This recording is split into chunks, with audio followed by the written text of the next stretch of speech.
Bien-aimés, je vous adresse mes salutations affectueuses au nom de Jésus. Comment allez-vous aujourd'hui? Je suis toujours dans cette magnifique ville, c'est la ville emblématique de Las Vegas. Priez-vous sincèrement pour cette ville animée et pleine de vie? Vous devez prier sans faute. Elle se trouve dans l'État appelé Nevada. Il y a 50 États aux États-Unis. L'État du Nevada est voisin de l'État de Californie. Connaissez-vous la particularité de cet État?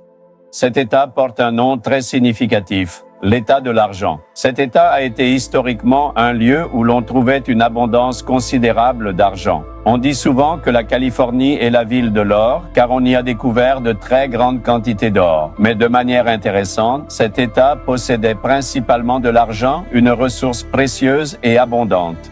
C'est pourquoi beaucoup sont venus s'installer ici et il s'est formé comme un grand État. Je vous parle depuis cette ville qui se trouve ici. Alors, quelle parole le Seigneur a-t-il pour moi aujourd'hui? Le livre des Proverbes, chapitre 16, verset 20. Celui qui réfléchit sur les choses trouve le bonheur. Vous voulez que quelque chose de bien se produise. En ce qui concerne vos enfants, votre entreprise ou votre ministère, une bonne chose est entravée. Êtes-vous découragé en vous demandant pourquoi cette bonne chose ne se produit pas? Celui qui écoute la parole avec sagesse trouvera le bonheur. Quoi que nous fassions, nous ne devons pas le faire comme nous le pensons ou le désirons. Ou dire « je sais, j'ai la capacité de le faire ». Au lieu de cela, vous devez prier pour savoir comment le faire. De quelle manière dois-je le faire pour que cela devienne une bénédiction et recevoir la sagesse de Dieu? Certaines personnes diront « tu n'as pas de bon sens. Pourquoi as-tu parlé ainsi? Pourquoi as-tu fait cela ?» Ensuite, ils diront « je l'ai fait sans sagesse ». Même David a dit cela une fois. « Seigneur, je l'ai fait sans sagesse et j'ai commis une erreur. » Il a dû faire face à de lourdes conséquences à cause de cela. Donc, ce n'est qu'en prêtant attention à la parole avec sagesse que tu peux trouver le bien. Sinon, le mal sera plus grand que le bien que tu attendais. Tu dois agir avec sagesse. C'est le Seigneur qui donne cette sagesse, cette connaissance et cette intelligence.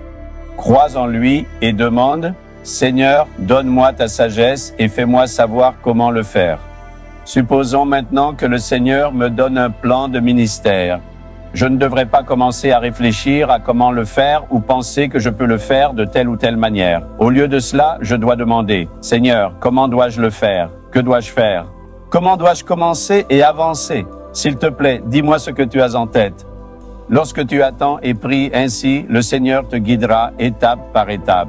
D'abord, prie à ce sujet. Quels pourraient être les obstacles potentiels à cela? Commence par tous les vaincre par la prière. Prie d'abord. Trouve les bonnes personnes. Place-les aux bons endroits et fais-leur accomplir les tâches de cette manière. Lorsque tu procèdes ainsi, étape par étape, ta démarche prospérera. Cela se passera comme prévu.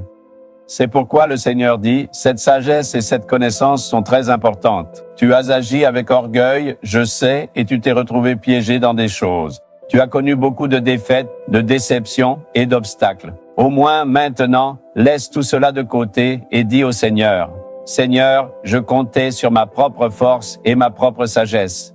Ma famille a été affectée parce que j'ai fait beaucoup de choses sans sagesse. Mon entreprise a été touchée, j'ai pris de mauvaises décisions et j'ai agi de façon insensée. Je fais face à tant de difficultés parce que je l'ai fait sans te demander et sans recevoir ta sagesse. Je me remets à toi aujourd'hui. Donne-moi la sagesse pour cela et guide-moi. Demande ainsi.